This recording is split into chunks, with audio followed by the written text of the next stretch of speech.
G'day my YouTube friends, how's everyone going? I hope wherever you are you're happy, you're safe, you're keeping well. Firstly, I have to say thank you to everyone who's enjoyed my last two episodes in this Australia's History of Currency series I'm doing. I'm beyond stoked that you're enjoying them. So today we'll continue on with the $20 banknote, and I will be showing you the three various designs Australia has produced for this denomination. Unlike the 5 and the 10, there's no special edition print, just the three design evolutions, but let's get into it. Let's go.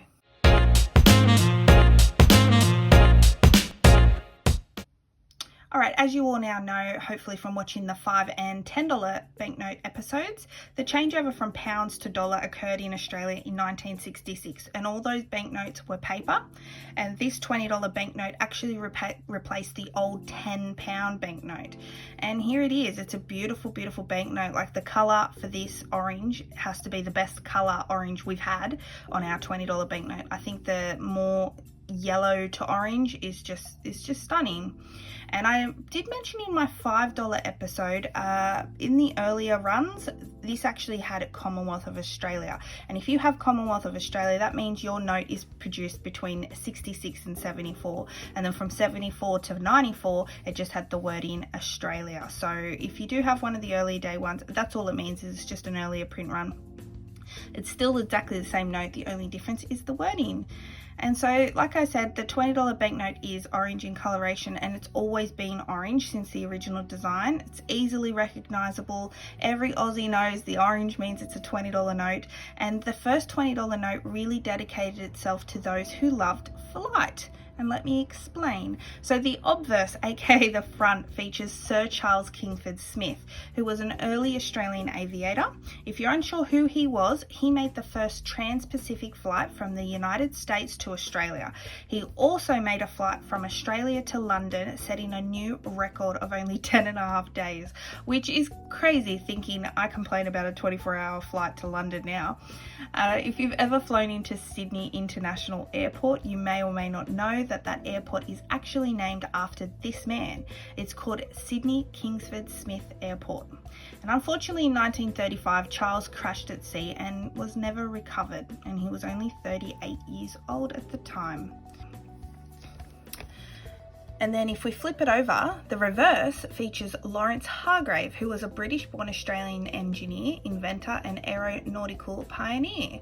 So Hargrave is best remembered for the introduction of the box cut, which helped the evolution of the biplane aircraft structures, which contributed to the invention of the airplane. So we partly have him to thank when we fly.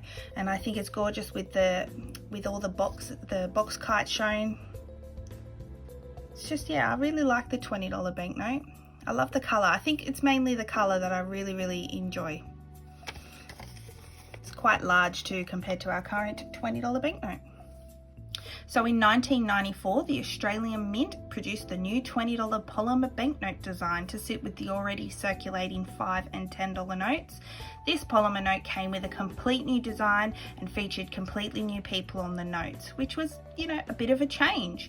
So the obverse, aka front design, features Mary Ryby, an English-born merchant, shipowner, trader who was transported to Australia originally as a convict. After gaining her freedom, she was viewed by her contemporaries as a community role model and became legendary as a successful business woman in the colony. Mary helped set up the Bank of New South Wales, which is now known as Westpac for all you Aussies out there, which is one of the 4 big banks of Australia. Mary, to me, sounds like she was a total badass and very progressive for the time, which is really, really cool. And then on the reverse features John Flynn. He was an Australian Presbyterian minister who founded the Royal Flying Doctor Service. And for those who don't know what that is the world's first air ambulance. It's a non-profit organisation that provides emergency care service for those living in rural, remote and regional areas of Australia. Those who can't access a hospital or general practice due to the vast distances of the outback. So this note is still very heavily in circulation to date.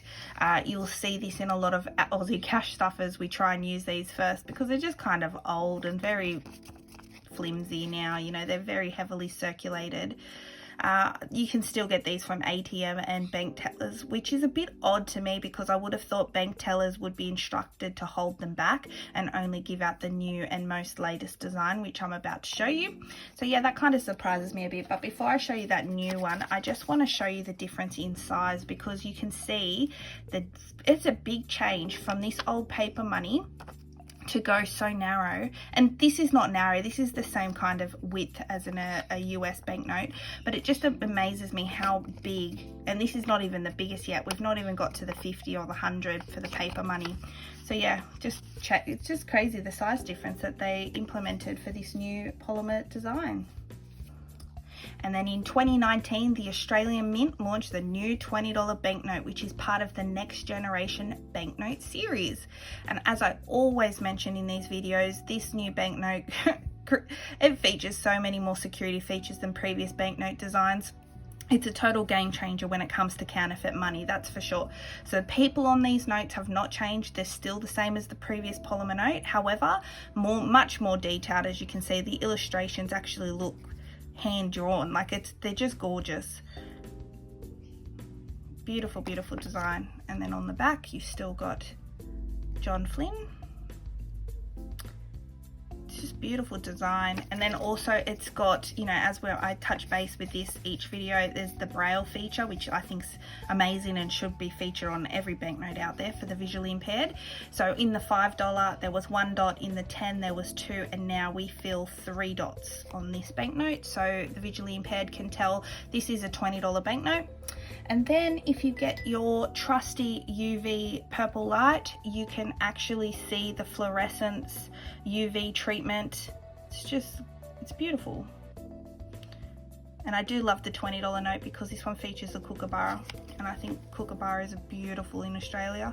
I love the kookaburras, they're one of my favorite birds. And then here you can see there's nothing, you can't even feel anything yet. If you put the light over, you can see the 2019, and then obviously the serial actually highlights as well, which I showed in the last 2 videos. But yeah, I think this is a beautiful note. I think this is probably my favorite out of the 20. I do like the coloration of the paper note, and I see how this is trying to bring that back a little bit by having a different color with the orange. However, this banknote I find is just a bit more bland and boring, and I don't think a lot of people like this note as much as the new note, that's for sure. So there we go, there's our $20 banknotes to date. I hope you enjoyed learning about the evolution of these notes. You know, I really enjoy showing you, I really enjoy telling you about the people on them. You know, for us Aussies, we have these people in our hands on a daily basis, so it's nice knowing who these people were, you know, and I really look forward to showing you the next episode, the $50 banknotes. So until then, please comment down below which one's your favorite. Please like the video, take care, and I'll see you in the next one. Bye for now, bye.